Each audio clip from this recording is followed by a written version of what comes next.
Welcome to Colorado State University's podcast, The Audit, where host Stacy Nick talks with CSU faculty about topics ranging from their latest research to current events.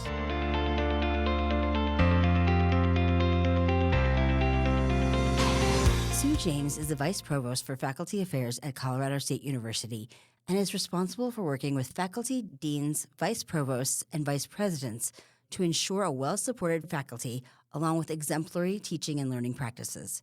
But James is also a professor of mechanical engineering, the founding director of CSU School of Biomedical Engineering, and a prolific scholar and inventor in the field of biomaterials.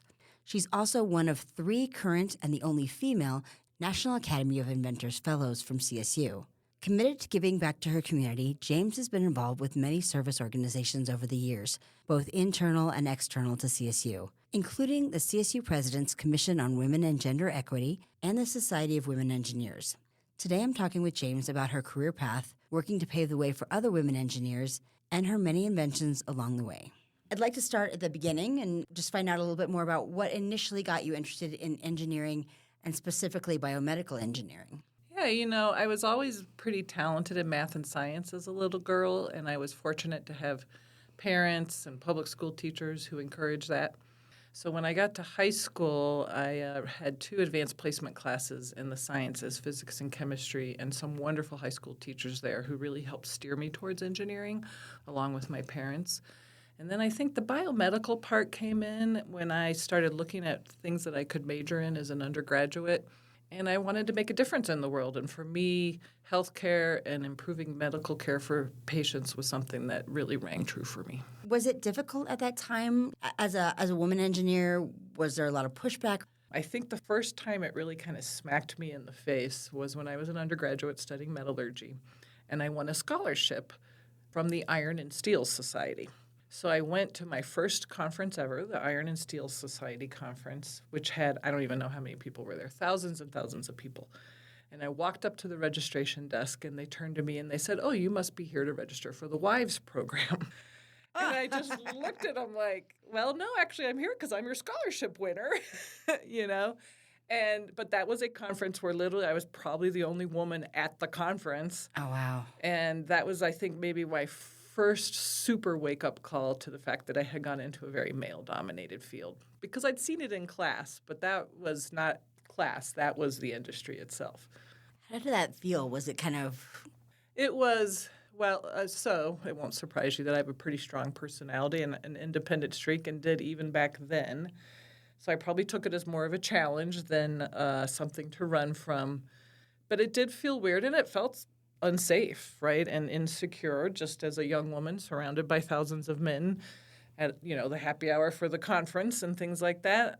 But it also, I think, raised in me the challenge and helped me focus even more on the idea that if there's one thing I could do in my career, it's try to improve the representation of women in my field.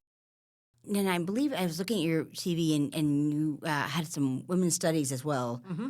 People are always a little surprised when they look at my educational background and see a bunch of engineering and women's studies.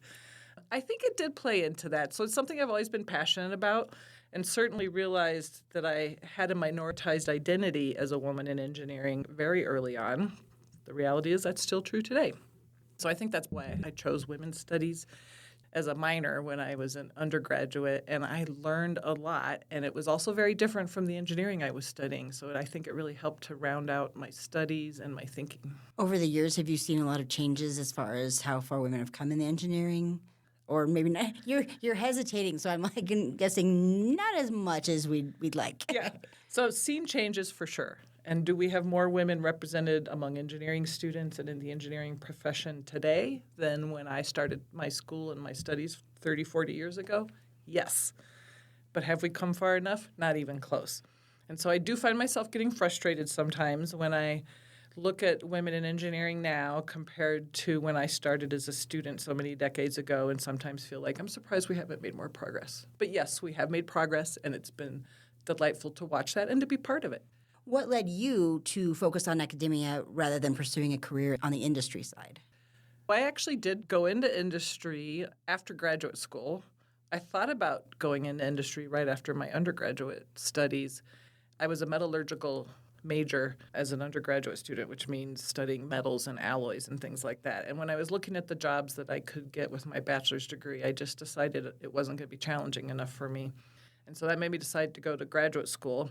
And then when I finished graduate school and I finished my PhD, I did actually go to work in industry because even though I thought I wanted to go in academia, I thought it would make me a better engineering professor to have that industrial experience, and it did.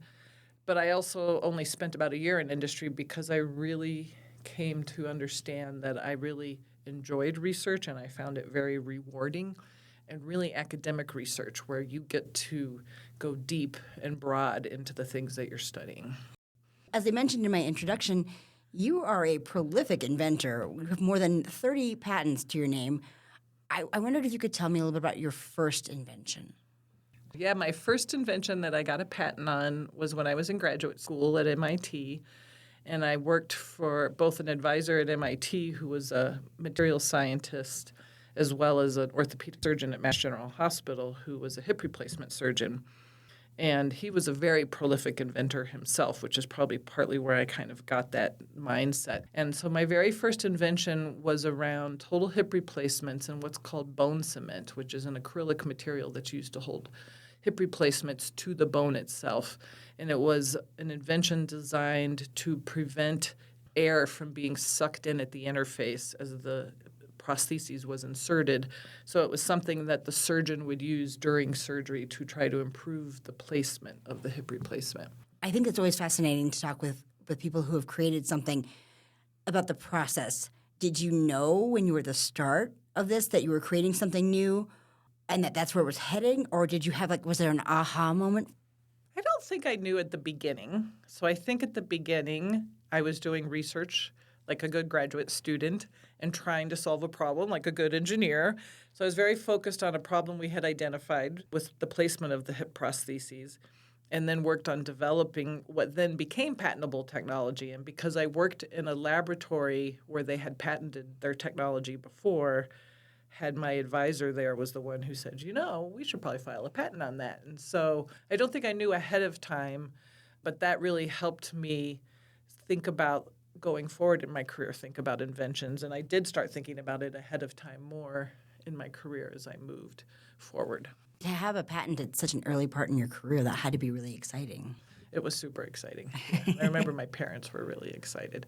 And of course, most patents don't come to much, right? I mean, I'm an inventor. I have a lot of patents. Only a few of them are related to the technologies that I have either transferred to use in humans and in the clinic or are trying to transfer. And that's just the reality of patents. I mean, you don't know actually which things are going to end up being something that get developed and which aren't. Do you ever have, when you're working on a problem, do you have that moment where you kind of wake up in the middle of the night and you're like, I've got it. I've got the solution. Yeah, it's funny you should say that because I actually had an aha moment in the middle of the night. It was when I was working in industry, and I had decided I was going to go back to the academia and try to get a job as an assistant professor somewhere, which is how I ended up here at Colorado State University. And I was thinking about a research program I would start and how to build off of my graduate work, which was in hip replacements, but also be different from the laboratory I had come from. And I was thinking about the materials that are used in hip replacements, which are synthetic, human-made materials that actually are not very compatible with the body, and trying to think about how to make those materials more compatible. And so I'd been thinking about it a lot for the month or two preceding, and I actually kind of woke up in the middle of the night with an aha moment about how to take the strength and durability of a human-made synthetic material but still make it look more like a biological material so that you would have better compatibility but still keep the strength of that engineered material. And it really was, woke up in the middle of the night, grabbed a piece of paper, wrote down some ideas, went back to sleep. But that did kind of form a kernel for a lot of the work I did as an academic, work that changed and evolved over the years as you do research. As anybody who's done long-term research, it never turns out the way you think it's going to turn out. But those initial ideas are still very important for sort of getting things going. That item is in clinic, correct? Yep. It's currently available. That's got to be really exciting, too, that you know that something that you created is out there. It's helping people right now. It's exciting. It's also a little scary. Those implants are called biopoly, so they're orthopedic implants that are used in the knee and other joints in many thousands of patients and doing well. So it's very exciting, and that's why I went into the work that I do. And so I think about that all the time. It's also scary because it's in people's bodies, and I also know from the work that I do that implants fail inside people's bodies, and that causes problems. So far, we haven't had any bad failures. But that's the flip side of being excited is also the risk and being a little bit scared about the fact that you invented something that's now in the knees of people who are walking around. Well, you wanted a challenge. There you go. There you go. Now, more recently, you've created a device to replace diseased heart valves. Your startup company, Young Heart Valve, is currently working to commercialize that. So Young Heart Valve is a startup company that I have. My co-founder used to be a professor here at Colorado State University, although he's currently at Georgia Tech. And it was the biomaterials part of that invention was how do we make a heart valve material that is not made out of animal tissue, because most commercial heart valves today are made out of animal tissue. And that, of course, means the people who make heart valves are also farmers and ranchers and have all kinds of supply chain issues related to the fact that what they build is coming out of animals. That's just one example of the problems with animal tissues. So how do we replace the animal tissues? And then how do we solve that compatibility problem? So anytime you put a synthetic material into the body doesn't want it there. And we've all had that experience. If you've ever got a splinter in your finger and you weren't able to pull it out, your body will push it out eventually, right? That's called a foreign body response. And that's just one example of what your body does when you put a synthetic material inside of it. Well, then if you take a synthetic material and you put it into the bloodstream, like a heart valve, right? All the blood in your body flows through your heart valves all the time. And the only thing that's really compatible with blood is the inside of your cardiovascular system. The lining of your vessels, your heart valve leaflets in your natural heart valve are very compatible with blood. So our challenge was to create a material that was strong and durable, but that was more compatible with blood than your typical human-made materials. And that's really the nexus of the inventions that are behind our Young Heart Valve work. We're using synthetic polyethylene materials, but we've put a biological molecule that naturally occurs in your body into the material. So from the blood's point of view, it looks more like your natural body, but it's actually this very strong, durable plastic that will last a lifetime. I'm imagining a slip and slide for You are not the first person to make the slip and slide analogy, actually. In fact, it's a very good analogy for what we do because the biological material that we put into the plastic is essentially snot, for lack of a better way to describe it. I should have warned you I was going to say that. But when you think about snot, and then to get really gross, wet snot, so not dry boogers, but like when you've got a really bad cold and you've got that really wet flowing sinuses, that is mostly made out of what's called hyaluronan, which is the material that we put into our heart valves. So you end up with a strong, durable plastic with a slip and slide, slippery, snotty surface. I have so many images running around in my head right now. How do you? This is going to be weird, but how do you get the hyaluron? Is it created? How do you get the hyaluronan itself? Yeah. Well, that's a perfect question. So you can get hyaluronan, you can get it from natural sources. So, for example, rooster combs on the top of a rooster's head have a lot of hyaluronan in them. So in factories where they process chickens, you can also get hyaluronan out of rooster combs. It occurs naturally in places like seaweed. But probably about 30 years ago or so, a lot of smart engineers and scientists also figured out how to create hyaluronan in fermentation techniques and in bioreactors. So the hyaluronan we used is commercially produced that way. Okay, commercially produced snot. Yep, exactly. We talked about this a little bit earlier, but that's something that even more critically that people are going to be relying on. Your inventions are literally saving people's lives. When you started your career, did you think that that's where you'd be headed? I didn't because I started my work in orthopedics, and if your hip or your knee replacement fails, you don't die. So hip replacements and knee replacements do fail, but usually we can go in and fix them. If your heart valve fails catastrophically, it can kill you, right? So it is a much higher level risk implant in a lot of ways. So I don't know that I was thinking that when I started my career, but I certainly was thinking that as I deliberately pivoted from the orthopedic world into the cardiovascular world and making heart valves. How did that pivot happen? I would put interdisciplinary collaboration down as the reason that pivot happened. I was the head of the mechanical engineering department here at the time, and Prasad Dasi, who's my co-founder of Young Heart Valve, was a relatively new assistant professor in the department at the time, and he's a heart valve expert. So he knew what needed to be solved in the heart valve world, but wasn't a materials expert, and he and I were talking about how we might collaborate on some research together, and that's where these ideas came from.